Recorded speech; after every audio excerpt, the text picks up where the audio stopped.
Bienvenidos a esta videoexposición. Somos estudiantes del CREUNI Magdalena en la carrera de Tecnología en Gestión Pública Territorial del quinto semestre en la asignatura Economía de lo Público 1. Soy Dora Díaz y estará con nosotros Mayelín Lobo y José Polo, en la cual le hablaremos del tema la teoría del consumidor, preferencias y la función de utilidad. El objetivo de este tema es identificar cómo afecta a la microeconomía en los hogares de la ciudad de Santa Marta en el año 2023 los gastos sustentuosos o de lujo. En el marco teórico encontramos la teoría del consumidor, la función de utilidad y los tipos de bienes, entre los que podemos mencionar bienes de lujos, bienes superiores y bienes normales. La teoría del consumidor es aquel individuo que decide gastar sus ingresos limitados en diferentes bienes y servicios para maximizar su satisfacción o utilidad. Las preferencias del consumidor son los gustos individuales que cada consumidor tiene a la hora de seleccionar un producto, servicio o marca. Estas preferencias están influenciadas por factores como la calidad percibida, el precio, la conveniencia, la marca, la reputación o la innovación. La teoría del consumidor se enfoca en cómo los individuos toman decisiones de compra. Un ejemplo es el análisis en la elección del consumidor entre dos bienes, hamburguesa y pizza. En esta encontramos las preferencias, que es, supongamos que un consumidor prefiere las hamburguesas a la pizza, pero también le gusta comer pizza de vez en cuando. Sus preferencias se reflejan en su función de utilidad, que cuantifica la satisfacción que obtiene de consumir hamburguesas y pizza. También encontramos la restricción presupuestaria. El consumidor tiene presupuesto limitado para gastar en hamburguesas y pizza. La restricción presupuestaria se representa mediante una línea que muestra todas las combinaciones de hamburguesas y pizza que puede comprar con su presupuesto. Encontramos también el equilibrio del consumidor. El consumidor busca maximizar su utilidad al elegir una combinación de hamburguesas y pizza que se encuentra en la restricción presupuestaria que le brinda la mayor satisfacción posible.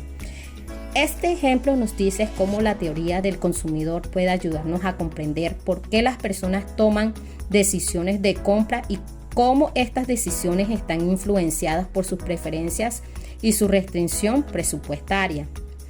Ahora bien, hablaremos de la función de utilidad. Es una función real que mide la satisfacción o utilidad obtenida por un consumidor cuando disfruta del consumo de cierta cantidad de bienes. Una forma de medir la utilidad es asignar números a diferentes niveles de satisfacción en su función de las preferencias y clasificaciones de los consumidores. A esto se le llama utilidad ordinal y no implica que la utilidad sea medible o en unidades absolutas, sino en todos los términos relativos. Ahora, hablemos de tipos de bienes. Entre los tipos de bienes encontramos bienes de lujos, bienes superiores y bienes normales. Los bienes de lujos son aquellos cuya demanda asciende más que proporcionalmente ante un aumento de la capacidad económica de un consumidor. En este caso, la elasticidad de la demanda respecto a la renta es mayor que 1. Pueden considerarse bienes de lujo las obras de arte, una determinada gama de coches, yates, celulares de alta gama, relojes de alto costo, entre otros. Ahora bien, hablemos de bienes superiores. Son aquellos cuyo consumo aumenta mucho más deprisa de lo que lo hace la renta de los consumidores, por lo que se mantiene siempre fuera del alcance de las mayorías. Por ejemplo, la ropa de diseñador, joyería, servicios de ocio o viajes. Pero bien, hablemos de bienes normales o de primera necesidad. Su demanda crece a un ritmo menor a lo que lo hace la renta de los consumidores. Por ejemplo, el pan, la leche, los huevos. Si hablamos de los bienes de consumo, pueden ser de uno o de otro tipo. Veamos un ejemplo de cada uno. La botella de un exquisito vino importado es comúnmente un bien de precio elevado, de modo que si uno tiene poco dinero no puede comprarlo. Pero si cambia de trabajo, empieza a ganar más, puede empezar a comprar una botella de vez en cuando. Y si al cabo de los años asciende en el nuevo trabajo y comienza a ganar más aún, podrá entonces permitirse una botella de vino importado con mucha mayor regularidad. A los bienes que se rigen por esta lógica se les conoce como bienes normales. No ocurre lo mismo, en cambio, con la comida chatarra. Una persona de pocos recursos seguramente deberá conformarse con almorzar algo rápido y barato en la calle todos los días. Pero si esa persona cambia de empleo y comienza a ganar mucho mejor, podrá aspirar a un almuerzo de mejor calidad y seguirá comiendo comida chatarra de vez en cuando.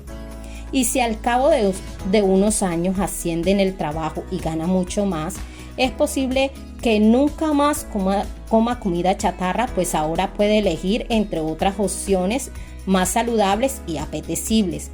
Pero si hablamos de bienes de primera necesidad o necesarios, son aquellos bienes o servicios que se necesitan para sobrevivir, como la comida, la ropa o el servicio de electricidad. Por esta razón, no se dejan de consumir cuando aumentan los ingresos, sino que con su consumo aumenta hasta un cierto punto, ya que muchas veces pueden ser sustituidos por productos superiores. Pero si hablamos de bienes superiores o de lujo, son aquellos bienes o servicios de naturaleza complementaria, opcional o asesoría, disponibles para quien pueda cubrir sus costos, por lo tanto, inaccesibles o poco accesibles para las personas con bajos recursos, pero a medida que se tienen más ingresos se les puede consumir con regularidad. Ejemplos de estos bienes normales: la comida y la bebida que compramos en el supermercado y que preparamos en casa. Los servicios de electricidad, telefonía fija o agua corriente. Los electrodomésticos como refrigeradores, cocinas, planchas, etc. Los viajes al extranjero, los aparatos tecnológicos como computadoras, celulares, tablets, consolas de videojuegos, los vehículos comprados de agencias, automóviles, motocicletas, lanchas. Está también la ropa ordinaria y la ropa exclusiva de diseñador, los estudios de posgrados en universidades públicas o privadas, las frutas, vegetales y hortalizas de supermercado. Ahora bien, le doy paso a mi compañera que les seguirá hablando de este tema. Hola, les habla Mayelín Lobo Contreras y dentro de este espacio analizaremos cómo afectan en los hogares los gastos sustentosos o de lujos. Para este análisis hemos tomado la línea del tiempo del año 2023, donde las compras de lujo en Santa Marta en 2023 experimentaron un crecimiento significativo, impulsadas por la recuperación económica y el aumento de la demanda de productos de alta gama. En cuanto a las tendencias, el lujo sostenible y la autenticidad fueron clave para los consumidores samarios en 2023. Las marcas que demostraron su compromiso con la responsabilidad social corporativa y la sostenibilidad tuvieron ventaja competitiva en el mercado. Entre las que podemos mencionar encontramos categorías de lujo en crecimiento como la educación, que aumentó un 57,5% en el cuarto trimestre de 2023, deporte, que creció un 48,5% en el mismo periodo, libros y papelería, que aumentó un 29,2%, tecnología, que creció un 20,5%, y la moda también experimentó un aumento, aunque no se especifica el porcentaje. Es importante destacar que la situación económica y social en Santa Marta en 2023 influyó en las decisiones de compra de los consumidores. La inflación y las altas tasas de interés afectaron la capacidad de gasto de los hogares, lo que puede haber impactado en las compras de lujo. Para una mejor comprensión, realizamos un ejercicio que nos puede ayudar a detectar situaciones en el ámbito microeconómico, utilizando el caso de compra de productos o servicios de lujos.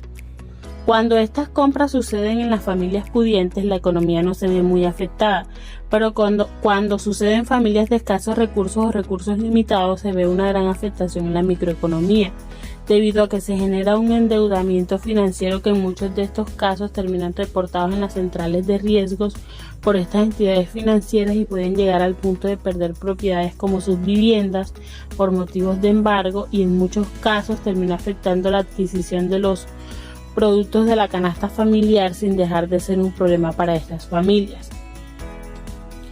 Personas que realizan compras de lujo sin medir el nivel de endeudamiento y sin tener en cuenta su nivel de ingresos. Una de las causas es querer darse lujos aunque no tengan la capacidad económica. Suele suceder en ese tipo de personas que no adquieren conciencia de que su nivel económico no es suficiente para la adquisición de estos productos o servicios, llevándolos cada vez más a la pobreza. Encontramos una serie de casos muy particulares de personas que realizan este tipo de compras, como por ejemplo la señora Aidet Zambrano, que sostiene una familia de 3 personas y es empleada de un supermercado. Devenga un sueldo de 1.300.000, que suelen ser sus ingresos mensuales, pero que también tiene gastos de primera necesidad que iremos desglosando paso a paso.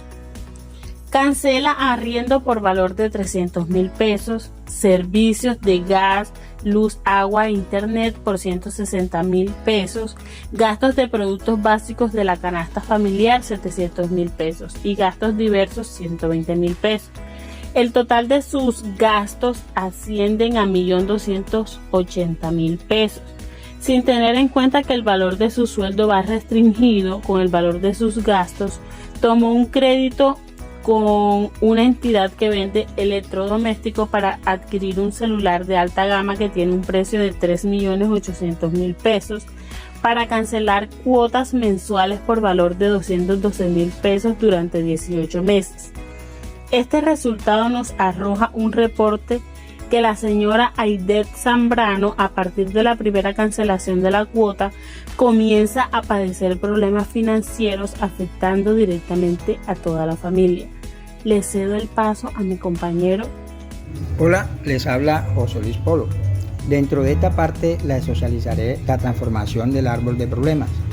Como ya sabemos, son problemas económicos y financieros. Para cumplir una transformación es necesario crear capacitaciones en estas personas de recursos limitados para que sean orientadas en el campo financiero, mostrándoles hasta dónde llegan sus capacidades microeconómicas. También tenemos el árbol de objetivos. Este lo que busca es lograr que la gran mayoría de familias de la ciudad de Santa Marta adquieran la conciencia de evitar endeudamientos en la compra de productos que no están a su alcance por su limitación económica. Como también encontramos análisis de alternativas, donde nos muestra la evaluación de estrategias. Para abordar este problema sería necesario crear charlas de concientización económica a este tipo de familias en la ciudad de Santa Marta, orientándolos para que sepan hasta dónde llegan sus capacidades económicas y evitar posibles endeudamientos. Como también fomentar la creación de microempresas individuales de acuerdo al desempeño de cada familia en común que sean de recursos limitados. De la misma manera, crear asociaciones para que por medio de estas puedan recibir ayudas del gobierno, ya sea a nivel nacional, departamental o municipal, con el desarrollo de políticas públicas que incentiven a negocios o pequeños productores. En medio de este estudio, en el territorio samario encontramos que gran cantidad de personas y familias padecen problemas económicos, ya sea por el tema abordado anteriormente como lo es compra de productos o servicios de lujo, por el desempleo o por la inflación. Esto no deja de ser un problema social debido a que esto puede llevar a estas familias a la delincuencia, a la desnutrición o en algunos casos sufrir de depresión hasta el punto que puedan tomar la decisión de suicidarse, como se ha visto en algunos casos. En esta parte, la economía pública puede intervenir de manera efectiva en la sociedad, focalizando estos tipos de casos y por medio de políticas públicas buscar estimular el crecimiento económico de este tipo de familias, como también controlar la inflación y reducir la desigualdad. Asimismo, por medio de políticas sociales, como lo mencionamos en parte anteriormente, creando programas de empleo, asistencia a grupos vulnerables, colaborar en proyectos de desarrollo y seguridad social. Implementando estas intervenciones, la economía pública puede mejorar la calidad de vida, reducir la pobreza y desigualdad, fomentar el crecimiento económico sostenible, fortalecer la democracia y la gobernabilidad. Para conseguir una efectividad de esta intervención, depende de realizar un análisis riguroso de la situación económica, manteniendo una coordinación entre agencias gubernamentales, como también adquirir una participación ciudadana y transparente, realizar ajustes y correcciones oportunas y mantener una evaluación continua de resultados. Muchas gracias. Se despiden de ustedes estos 3 servidores. Dora Díaz, Mayelín Lobo Contreras y su amigo José Polo.